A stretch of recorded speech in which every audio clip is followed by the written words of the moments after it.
Assalamualaikum warahmatullahi wabarakatuh. Perkenalkan, nama saya Sabila Kurniasari dengan NIM 08051382419102. Di sini saya akan mempresentasikan tugas akhir saya yang berjudul Perbandingan Sistem Pemeliharaan Indoor dan Outdoor terhadap Pertumbuhan Benih Ikan Kakap Putih atau Lattes Cultivar pada budidaya skala pemula. Baiklah, langsung saja kita ke daftar isi. Nah, di daftar isi terdapat 4. Yang pertama itu daftar belakang, tujuan, metodologi, dan rancangan percobaan. Nah, kakap putih atau Lattes cultivar merupakan salah satu komoditas budidaya bernilai ekonomis tinggi dan cocok untuk budidaya skala pemula. Sistem pemeliharaan indoor atau outdoor mempengaruhi parameter lingkungan seperti suhu, DO kecerahan, dan fluktuasi lingkungan lain yang berpengaruh pada pertumbuhan, konversi pakan, dan mortalitas benih. Mengetahui sistem mana yang lebih efisien pada skala pemula akan membantu pembudidaya kecil memilih praktik yang tepat untuk meningkatkan produksi dan keberlanjutan usaha. Baiklah, setelah itu ada tinjauan pustaka. Yang pertama itu membandingkan pertumbuhan atau panjang total dan berat benih kakap putih pada sistem indoor dan outdoor. Yang kedua itu menilai perbedaan FCR dan persentase kelangsungan hidup antara kedua sistem. Nah, yang ketiga itu menganalisis perbedaan parameter kualitas air, suhu, DO, pH, salinitas kekeruhan antara sistem indoor dan outdoor selama percobaan. Yang keempat itu memberikan rekomendasi sistem pemeliharaan yang cocok untuk pembudidaya skala pemula. Baiklah, selanjutnya itu ada metodologi riset. Yang pertama itu ada desain penelitian. Percobaan komparatif atau eksperimental dengan dua perlakuan. Yang pertama itu sistem indoor dan sistem outdoor.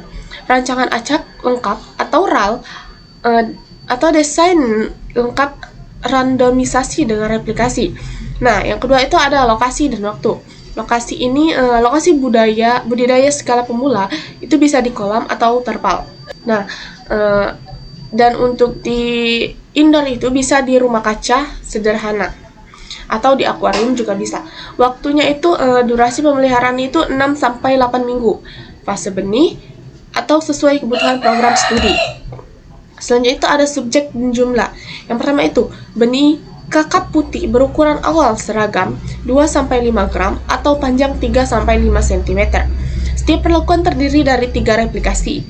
Nah, per replikasi itu 30-50 ekor tergantung kapasitas wadah. Contohnya 3 replikasi dikali 2 perlakuan dikali 40 ekor sama dengan 240 ekor total. Nah, ada perlakuan dan pemeliharaannya. Nah, kalau di indoor itu kolam atau akuarium tertutup dengan kontrol cahaya jika perlu, perlindungan dari hujan atau suhu ekstrim, aerasi terkontrol dan tertutup.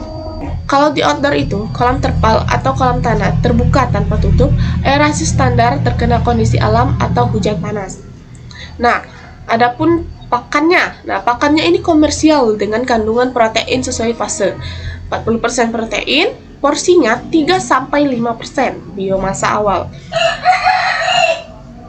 Adapun pemberian 3 kali sehari atau sesuai kebiasaan. Nah, adapun penanganan rutin. Nah, penanganan ini adalah pembersihan sisa pakan, penggantian air parsial bila perlu, 10-20% per minggu, pengecekan mortalitas harian. Baiklah, selanjutnya itu ada rancangan percobaan. Nah, di variabel penelitian ini ada variabel bebas. Variabel bebas ini sistem pemeliharaan atau indoor atau outdoor ya. Terus ada variabel terikat, pertumbuhan panjang total per centimeter, berat badan gram, dan specific growth rate atau SGR, food conversion ratio, dan survival rate atau persen. Nah, parameter lingkungan ini diukur rutin. Di antaranya ada suhu, DO, pH, salinitas, dan kekeruhan. Adapun etika keselamatannya, yang pertama itu tangani ikan dengan hati-hati untuk meminimalkan stres. Yang kedua itu pastikan pembuangan air limbah tidak mencemari lingkungan.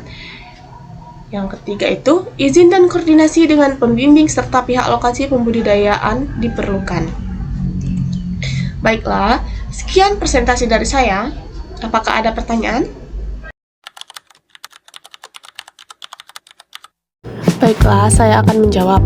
Saya memilih judul Analisis Pertumbuhan Benih Ikan Kakap Putih atau Water Scale Caliber pada sistem pemeliharaan indoor dan outdoor di skala pembudidaya pemula. Karena topik ini sangat relevan dengan kondisi budidaya saat ini. Banyak pembudidaya pemula yang masih bingung menentukan sistem pemeliharaan yang paling efektif dan efisien untuk benih kakap putih. Nah, melalui penelitian ini, saya ingin mengetahui perbedaan pertumbuhan benih pada dua sistem yang umum digunakan sehingga dapat memberikan informasi dan rekomendasi yang bermanfaat bagi pembudidaya. Selain itu, kakap putih merupakan komoditas bernilai ekonomi tinggi, sehingga hasil penelitian diharapkan dapat mendukung peningkatan reproduksi dan keberhasilan budidaya tingkat pemula. Baiklah, mungkin itu saja yang bisa saya sampaikan. Saya akhiri. Wassalamualaikum warahmatullahi wabarakatuh.